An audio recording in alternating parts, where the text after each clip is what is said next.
ഇന്നിതാ നമുക്ക് വീട്ടിലേക്ക് വേണ്ടിയിട്ട് അത്യാവശ്യമായിട്ട് 2, 3 ഐറ്റം വേണമായിരുന്നു.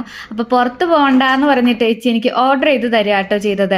ആ കൂട്ടത്തിൽ ഇതാ വാവേനെ മറന്നിട്ടില്ല. അവനുള്ളതും ആ കൂട്ടത്തിൽ ഓർഡർ ചെയ്ത് തന്നിട്ടുണ്ട് കേട്ടോ. കിൻഡർ ജോയും ഡയറി മിൽക്കും വാവയ്ക്ക് ഭയങ്കര ഇഷ്ടമാണ് കേട്ടോ. അപ്പോൾ ഡാഡ ഇല്ലാത്തതുകൊണ്ട് ഡാഡയുടെ വക ആ ഓർഡർ ചെയ്ത് കൊടുത്തതാണ്.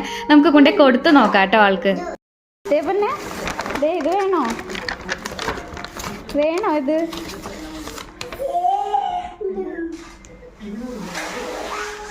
വേണോ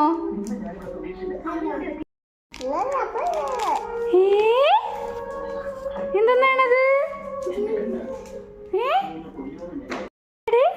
വേണോ വേണോ ആ അമ്മ പൊട്ടിച്ചേരട്ടെ ഒടും നമുക്ക് വാവയ്ക്ക് ഇതാ നല്ല സന്തോഷമായിട്ടോ. കുറേ നേരം ഓടിക്കളിയായിരുന്നു. എന്തെങ്കിലും സന്തോഷം തോന്നിയ ആള് നല്ല ആക്റ്റീവ് ആയിരിക്കും കേട്ടോ. അപ്പോൾ രണ്ടും കൂടി ഒരുമിച്ച് കൊടുക്കാൻ നിന്നില്ലേ, ഞാൻ കിൻഡർ ജോയ് പയ്യെ എടുത്തു വെച്ചു കേട്ടോ. ഇതാ ഡയറി മിൽക്ക് മാത്രമേ കൊടുത്തിട്ടുള്ളൂ. ആൾക്ക് ചോക്ലേറ്റ് ഒക്കെ കിട്ടിയിട്ട് അപ്പൊ അതിന്റെ ഒരു സന്തോഷ പ്രകടനമാണ് ഈ കാണുന്നത്. അപ്പൊ അത്രയേ ഉള്ളൂ. എല്ലാവർക്കും ടാറ്റാ ബൈ.